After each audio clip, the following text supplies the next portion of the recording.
Ang kwentong ito ay nagsimula sa isang simpleng tindahan sa Maynila.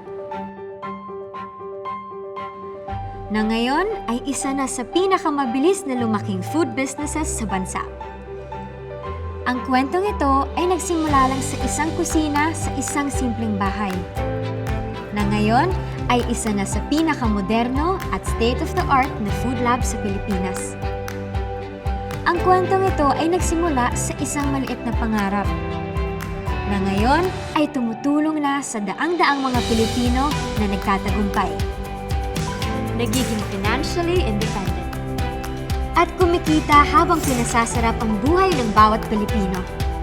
Sa panahon ngayon na isa sa pinakamadalas na search word sa internet ay successful food businesses, bakit di niyo subukan yung subok na? Yung nakapagpatayo ng higit sa 500 stores sa buong Pilipinas. Yung may recipe sa isa sa pinakamasarap na binabalik-balikan.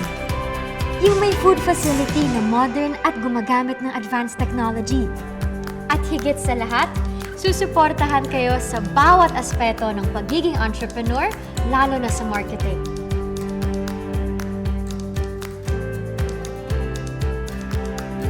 Dito sa Shawarma Shack, naniniwala kami na mas masayang ibahagi ang aming karanasan at kaalaman. At alalayan kayo sa bawat hakbang. Ito ang panata namin na nagsisilbing gabay sa anumang paghamon na maaaring harapin natin. Magiging matagumpay lamang kami kapag kayo ay matagumpay din. Sama-sama tayo na maging winner. Maging isang franchise owner ng Shawarma Shack.